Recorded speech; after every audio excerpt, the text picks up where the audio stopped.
bersama saya lagi dalam Alright Nepo Channel dalam segmen Suara Orang Kampung.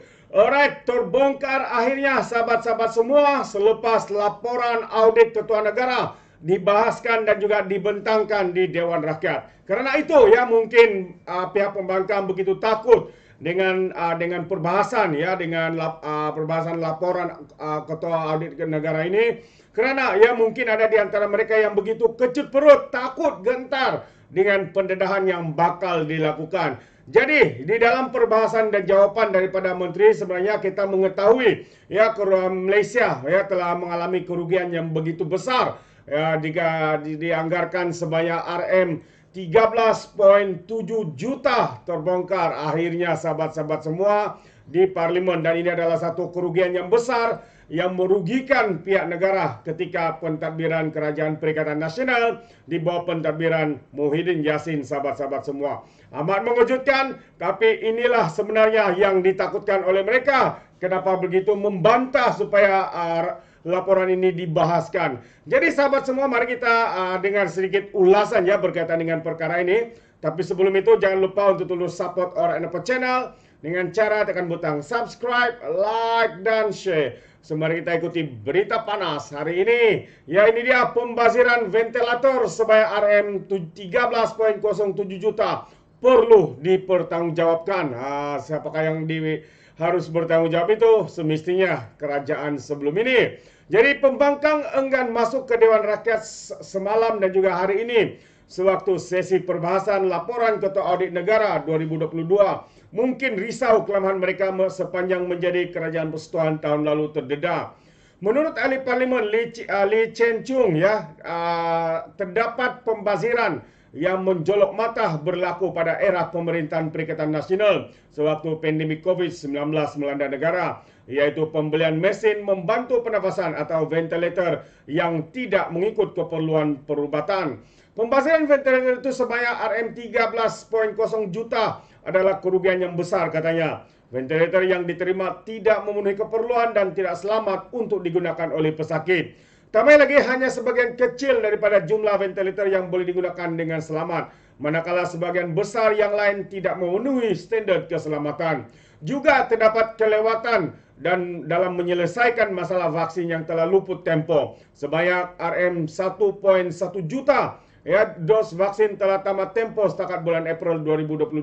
Tetapi tiada penyelesaian yang jelas dari pihak Kementerian Kesihatan Malaysia, KKM. Ketidaktentuan ini menyebabkan pembaziran sumber yang berharga. Kedua-dua isu ini menunjukkan kekurangan dalam pengurusan dan pengawasan sumber kesihatan oleh pihak KKM, katanya dalam perbahasan sesi petang. Beliau juga menimbulkan isu aplikasi MySejahtera sebagai perintis rekod kesihatan elektronik yang mengandungi 15 model untuk kegunaan masa depan seperti fungsi temu janji rawatan.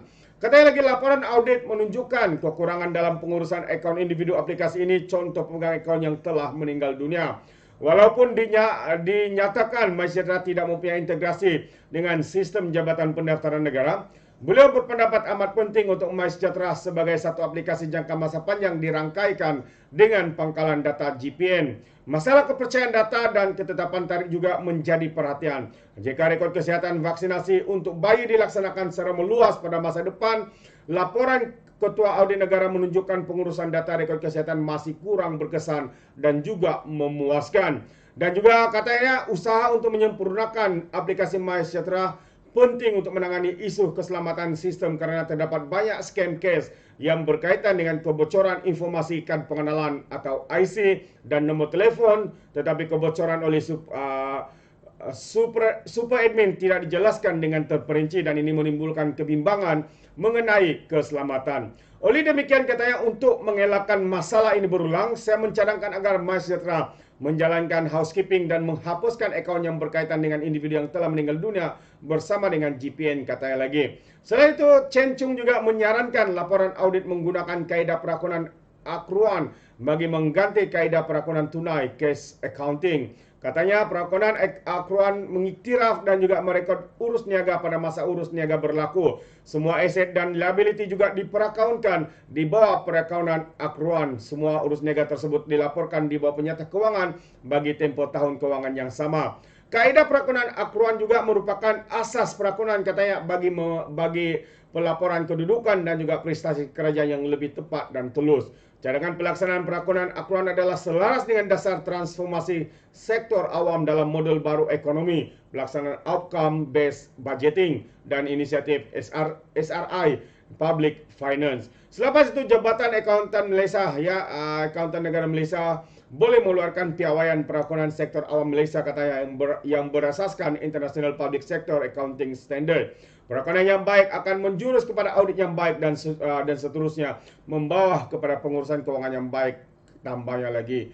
Wow, itu dia satu cadangan yang baik dan juga satu pendedahan yang amat-amat mengejutkan sahabat-sahabat semua.